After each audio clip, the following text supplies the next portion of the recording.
600 tahun sebelum Nabi Muhammad SAW dilahirkan. Nabinya belum ada. Nabi Isa sudah ada. Tiba-tiba umatnya menduga Nabi terakhir itu Nabi Isa. Karena Nabi Isa punya sifat yang mirip di ramalan kitab. Yang mengatakan Nabi terakhir itu punya sifat baik dengan masyarakat lingkungan sosialnya. Dan Nabi Isa itu lembut luar biasa. Jangankan pada manusia, pada hewan pun itu lembutnya luar biasa. Jalan dengan muridnya. Di perjalanan kemudian ada aliran anak sungai melihat bangkai hewan. Sudah jadi bangkai, baunya luar biasa. Kata muridnya, guru, bau sekali bangkai ini. Kata Nabi Isa alaihi salam, Al-Masih, yang disebut oleh sementara orang dengan Yesus, itu Nabi, bukan Tuhan. Nabi beliau mengatakan, kata Nabi Isa, perhatikan, begitu putih sekali dan bersih giginya. Kata muridnya, Tuan Guru, kenapa Anda mengatakan demikian? Kata Nabi Isa, karena manusia hanya akan menyampaikan apa yang ada dalam benak pikirannya. Jadi kalau pikiran Anda kotor, Anda akan melihat bangkainya saja. Tapi kalau pikiran kita baik, kita akan mencari yang terbaik dari hewan itu. Bukankah dia ciptaan Allah? Bukankah dalam setiap ciptaan ada hikmah dan kebaikan? Perhatikan bagaimana putih bersih giginya. Jadi kalau bangkai saja bisa menjaga kebersihan gigi, kenapa kamu yang masih hidup tidak mesti? Ya minimal, kamu jaga perasaan. Minimal jaga perasaan, kan? Tapi itulah luar biasa. Di sini sering diambil hikmah bahwa teko akan mengeluarkan isi tekonya. Isinya kopi, keluar kopi. Isinya air bening, keluar bening. Isinya susu, keluar susu. Demikian juga kita. Bayangkan, Nabi Isa bukan hanya pada manusia. Pada hewan yang telah jadi bangkai pun, itu mohon maaf, kalimatnya dan sikapnya begitu indah, luar biasa. Maka diduga oleh kaumnya itu Nabi dan Rasul yang terakhir. Saat mendengar kalimat itu, kata Nabi Isa, bukan saya. Nabi terakhir punya sifat sama seperti saya dengan hubungan dengan makhluk. Jadi bukan cuma dengan manusia, dengan hewan jangan sakiti. Kalaupun menyembelih, jangan sakiti hewannya. Makanya Nabi ini akan memberikan isyarat-isyarat yang sangat indah. Masya Allah. Pada tumbuhan dia jaga. Tapi Nabi yang terakhir ini punya keunggulan yang tidak bisa disaingi oleh Nabi-Nabi lainnya. Apa itu? Ibu bapak sekalian, tingkat kedekatannya dengan Allah luar biasa. Ibadahnya luar biasa. Dalam bahasa Arab, tingkat kebaikan yang terkait dengan makhluk secara sosial, itu kalau satu kebaikannya disebut dengan Mahmud. Tapi kalau banyak kebaikannya disebut dengan Muhammad. Muhammad. Tapi kalau hubungan dengan Allah, ya dengan Khalik, kalau punya tingkat hubungan yang baik, satu sisi saja disebut Hamid namanya. Hamid. Antum rajin tahajud, tapi belum konsisten puasa sunnah. Maka antum namanya Hamid. Perempuannya Hamidah. Misal ada perempuan namanya Wanda, pakai Hamidah. Wanda Hamidah. Ya. Itu artinya yang dekat dengan Allah. Jadi kalau ada yang namanya Wanda Hamidah, jauh dari Allah, ya, kemudian pendapatnya menyimpang dari ketentuan Allah, mesti diingatkan. Anda Hamidah, Anda dekat dengan Allah, maka tidak layak mengeluarkan statement yang tidak sesuai dengan hukum-hukum Allah Subhanahu wa taala. Ya, Hamid, awas, Hamid, nama Anda Hamid. Misal namanya Fahmi, Masya Allah, Hamid Fahmi Zarkashi, Masya Allah. Itu artinya hubungan dekat dengan Allah Subhanahu wa taala. Perempuannya Hamid, laki-lakinya Hamid, perempuannya Hamidah, Masya Allah. Paham sampai sini? Kalau bentuk superlatif, banyak ibadahnya, tahajudnya, sedekahnya, puasanya, segalanya, maka Masya Allah berubah kalimatnya. Dari kata Hamid jadi Ahmad. Ahmad. Maka Nabi Isa tidak menyebutkan kalimat Muhammad, tapi menyebutkan kalimat Ahmad. Karena kalau disebutkan kalimat Muhammad, nilainya serupa dengan beliau. Punya nilai kebaikan yang sama. Nabi Isa baik pada hewan, Nabi Muhammad baik pada hewan. Kata Nabi, lihat, kalau Nabi Isa sudah jadi bangkai, Nabi Muhammad ketika hewan akan disembelih pun, disembelih, kata Nabi jangan sakiti dalam penyembelihannya. Tajamkan dulu pisaunya. Ketika menyembelih, jangan lakukan berkali-kali. Kata Nabi, tajamkan, begitu andu kemudian sembelih, seketika selesai. Cari urat yang membuat cepat darahnya keluar. Nabi itu. Dan dalam menajamkan itu, antum jangan memperlihatkan depan hewannya. Tidak boleh. Kandidat selanjutnya, siap-siap ya. Masya Allah, tidak boleh. Awas saat kurban tuh. Kadang suka lupa antum tuh. Ya di bawah sini ini masih begini-begini tuh. Itu menyakiti hewan secara fisiologis. Nggak boleh, nggak boleh. Ya, awas ya. Tayyib. Tumbuhan, lihat. Tumbuhan. Nggak boleh dalam keadaan perang itu kan luar biasa dahsyat. Emosi memuncak segalanya ada. Tapi Nabi katakan, jangan rusak tanaman. Dahsyat, cuma dalam Islam. Itu yang 212 tahun lalu itu, Masya Allah, nggak ada yang nginjak rumput, nggak injak macam-macam. Ya, itu yang kameramen yang nginjak rumput tuh. Ya, kameramen nginjak rumput tuh. Yang kameramen begitu diinjak, dimunculkan di media gitu kan. Wah, tapi lihat betapa rapi, bersih. Itulah Islam. Tapi jangan cuma 212 saja. Ya, 312, 412, 484 dan sebagainya. Jadi, semua yang ada setiap hari kita jaga. Ada tumbuhan, jaga. Yang praktekkan negara lain. Di New Zealand ada tumbuhan, antum sedang ngidam, papa pengen daun itu, tunggu sampai jatuh. Nggak bisa diambil. Begitu diambil, denda. Padahal yang punya teorinya Islam. Tapi hubungan dengan Allahnya itu bukan Muhammad, tapi Ahmad. Makanya Nabi Isa mengatakan, wa mubasysyara bi rasulin ya'ti min ba'di ismuhu Ahmad. Saya kasih kabar gembira. Rasul terakhir bukan saya, tapi seseorang yang nilai ibadahnya lebih daripada saya. Jaminan surganya sudah ada, bahkan turun surah kepadanya, inna a'tainakal kautsar. Dirinya dijaga dari kesalahan, maksum, sifatnya luar biasa baik, tapi itu tidak menghentikan dia untuk mendekat kepada Allah dengan sifat yang luar biasa. Kata Sayyidah Aisyah di Al-Bukhari, nomor hadis 2010 sampai 2012, ya Rasulullah, alam takun ma'suban, alam takun madmunan, lima hakadha. Kenapa sampai bengkak-bengkak begini Anda tahajud? Bukankah Anda dijamin masuk surga? Dijaga dari kesalahan. Apa kata Nabi? Afala akunu abdan syakura. Apa aku nggak boleh jadi hamba yang bersyukur kepada nikmatnya Allah Subhanahu wa taala. Tahajudnya sampai bengkak. Nabi, Rasul, ahli surga, dijaga dari kesalahan, tidak ada hisabnya, masih mau tahajud sampai bengkak kakinya. Ditanya oleh istrinya, kenapa sampai begini? Kata beliau, ringan saja. Nggak boleh aku bersyukur. Masya Allah, ada orang Nabi bukan, Rasul bukan. Surga belum ada jaminan, amal berantakan, hisab menegangkan. Masya Allah, bangun mata bengkak. Kaki biasa. Tahajud tidak subuh lewat. Ini Masya Allah. Cita-cita surga Firdaus. Luar biasa. Makanya Nabi Isa mengatakan Ahmad bukan Muhammad. Dan ini bukan isyarat Nabi baru, karena nama yang melekat pada Nabi terakhir semuanya sifat, bukan nama zat. Ini bukan melegalkan ada seorang bernama Nabi baru datang kemudian namanya Ahmad. Bukan. Kata Nabi, saya Nabi terakhir. La Nabi ya ba'di, nggak ada Nabi setelah saya. Jadi nggak ada istilah Ahmadi. Pengikut Ahmad nggak ada. Ya, dalam arti pengikut Nabi Muhammad sallallahu alaihi wasallam. Yang jadi clue persoalan kita terkait dengan pertanyaan ini, Anda bisa bayangkan, Nabi Isa 600 tahun sebelum lahirnya Nabi Muhammad sallallahu alaihi wasallam.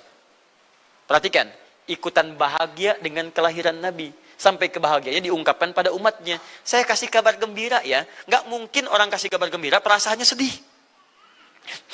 Kenapa saya kasih kabar gembira? Nggak ada. Kasih kabar gembira itu dalam keadaan bahagia hatinya. Kalaupun menangis, tangisan kebahagiaan. Anda bisa bayangkan, Nabi, Rasul, mukjizatnya hebat. Sekali usap, penyakit sembuh. Menghidupkan orang mati, keduanya dengan izin Allah Subhanahu wa ta'ala. Bahagia dengan kelahiran Rasul sallallahu alaihi wasallam. Antum Nabi bukan, Rasul bukan. Maaf, tidak punya mukjizat seperti Nabi Isa. Mayat dipanggil-panggil nggak bangun, diusap penyakit makin sakit. Tuh, lalu antum tidak bahagia dengan kelahiran Nabi, antum siapa?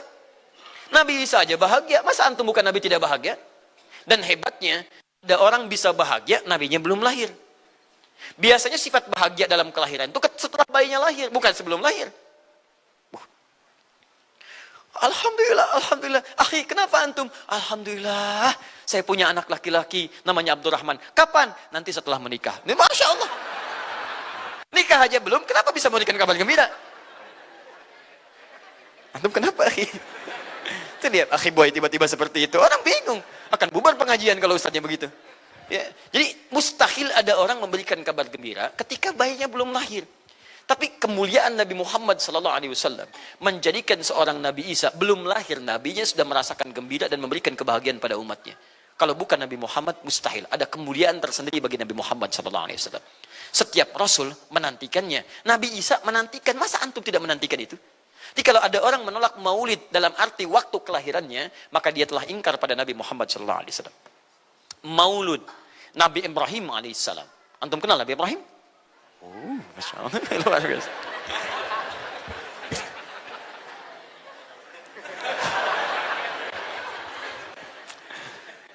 Dimanapun Anda berada, memang hari ini banyak orang berkumpul di Monas untuk bermunajat kepada Allah. Tapi tidak harus menjadikan kita menjadi tidak fokus. Di sini ada yang kenal Nabi Ibrahim. Alhamdulillah. Nabi Ibrahim, Nabi Ismail alaihi wassalam, keduanya meninggikan bangunan Ka'bah. Setelah selesai bangunan Ka'bah ditinggikan, keduanya berdoa di samping Ka'bah. Apa doanya? Doa maulud. Lahirnya, bayinya. Nabi terakhir yang lahir di samping Ka'bah, yang ditinggikan oleh keduanya. Ya. Wa idh yarfa'u Ibrahimul qawa'ida minal baiti wa Ismail, ayat 127-nya. Setelah selesai meninggikan bangunan pondasi Ka'bah ini, keduanya berdoa di samping Ka'bah. Di antara doanya ayat 129-nya. Rabbana wab'ath fihim rasulan minhum yatlu 'alaihim ayatika wa yu'allimuhumul kitab wal hikmah wa yuzakkihim innaka antal azizul hakim. Ya Allah, utus seorang rasul dari kalangan mereka di tempat ini yang lahir di sekitaran ini. Jadi ada rasul yang lahir di dekat sekitaran Ka'bah. Hasil penelitian tidak ada rasul satupun yang lahir di dekat Ka'bah kecuali Nabi Muhammad SAW. Ya, silahkan cek. Kami baru kembali dari sana dan sampai sekarang tempat dilahirkannya masih ada dan disamarkan dalam bentuk museum. Ya, di bawahnya ada perpustakaan Al-Maktabah Qadimah. Di kalau antum dari Zamzam di sini, ini As-Saffah. Ya, nyebrang sedikit ini Istana Raja, dalam jarak cuma 15 meter ke sini kurang lebih. Lurus ke sini, kemudian belok langsung ke sebelah kanan. Di sini ada jembatan ke atas, ke lantai yang ketiga, ya, naik ke sini. Kemudian di sini antum langsung belok ke pintu sini. Ini ada Babul Ajjad, bab yang ke pintu ke-25. Ini bab Ismail, pintu ke-26. Antum lurus saja ke sini, jangan belok sini, jangan belok sini. Di sini kemudian ada gate lurus King Abdul Aziz, yang pertama di sini. Ya, antum belok kanan sini, lurus sekitar 30 meter dari sini, sebelah kanan ada pos satpam. Di atas pos satpam ada kamera CCTV 1. Dari sini antum jalan sampai ujung, di ujung sini, dari sini ke sini ada 35 kipas di atas. Pas di ujung sini. Kemudian ambil lurus ke sini, di sini ada bab Ali, ini masih dibuka, babus salam ini ditutup, di sini sebelumnya babun Nabi. Kemudian ambil tarik garis lurus dari babus salam ke sini, dari jarak sini ujung ke sini, ya ada sekitar 200 meter. Ke ujung sinilah, di sini ada bangunan warna krem di sini.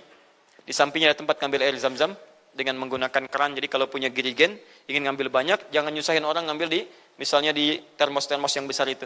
Ngambil dari sini, itu ada keran langsung. Dan gratis di situ. Ya, beli kompannya sekitar 5 real, antum ambil dari situ, masukkan airnya, bisa bawa ke hotel. Isi kapan bolak-balik di sini. Sampingnya persis, ini tempat Nabi dilahirkan.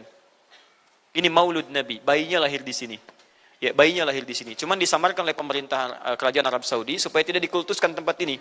Karena begitu pernah ada yang tahu ini, banyak salah ibadah. Kan Ka'bahnya di sini, sholatnya ngadep ke sini.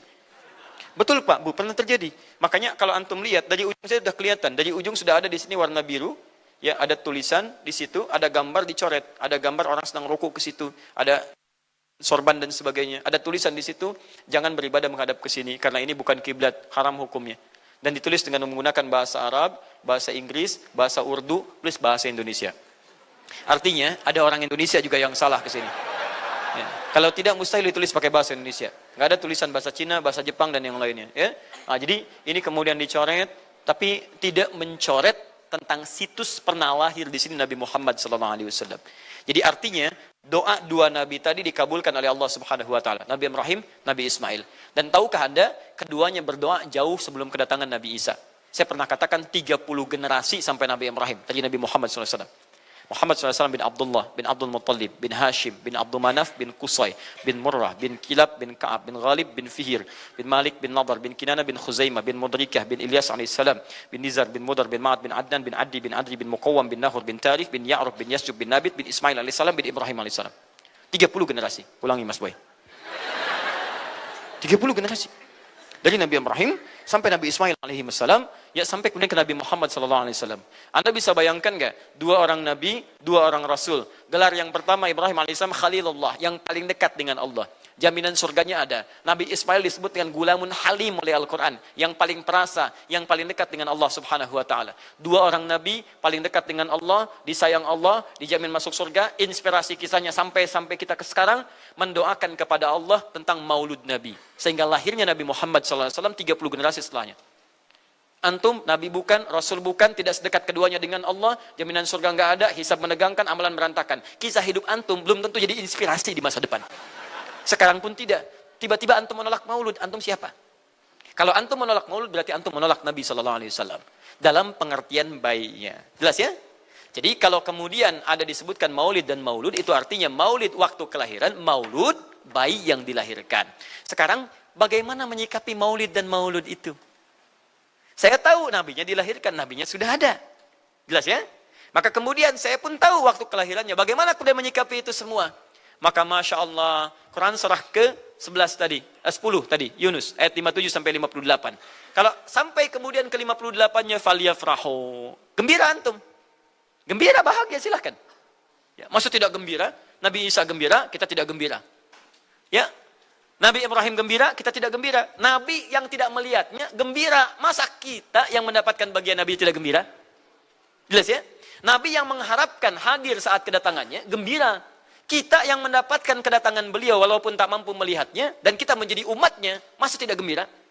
Umat dulu bukan bagian umat Nabi Muhammad, karena Nabi Muhammad tidak hadir di zamannya. Gembira dengan berita kedatangan Nabi Muhammad, padahal nabinya belum datang. Masa kita yang jadi umatnya, yang nabinya telah kemudian kita dapati, walaupun tidak melihatnya, masa kita tidak ikutan gembira? Maka pertama kita mesti gembira. Maka yang kedua, bagaimana mengekspresikan kegembiraan itu? Maka contoh-contoh dari Nabi SAW, bagaimana mengekspresikan kegembiraan-kegembiraan dengan Nabi SAW itu, pertama Nabi sendiri menyikapi hari kelahirannya dengan berpuasa. Di hari Senin. Jelas ya? Ini bagi Nabi sendiri pribadinya. Nanti jadi hukum untuk kita. Maaf, saya akan tafsirkan lebih luas karena ini jadi hukum-hukum turunan. Ketika Nabi puasa di hari Senin ditanya, ya Rasulullah kenapa engkau puasa? Kata Nabi, dzaka yauma wulidtu. Bima makna? Ini adalah hari aku dilahirkan. Hari aku dilahirkan. Jadi ini hukum kelahiran. Kalau antum misalnya masuk pada hari dilahirkan, boleh antum ikuti sunnah Nabi SAW. Apa sunnahnya? Puasa. Puasa. Kenapa puasa? Nabi SAW mencontohkan puasa. Hari Senin beliau puasa. Ketika antum puasa Senin, bukan cuma puasa sunnah, tapi ada nilai di situ. Nah, kalau hari lahirnya antum bertepatan dengan hari yang tidak diperkenankan puasa, seperti Jumat misalnya, hari kita bahagia, maka kata para ulama, ambil hikmah dari nilai puasa itu. Puasa itu kan dua hikmahnya. Satu, meningkatkan ibadah yang baik. Kedua, mencegah maksiat. Silahkan cek, bukankah saat puasa ibadah antum meningkat? Silahkan cek, saat puasa, jangankan yang fardu.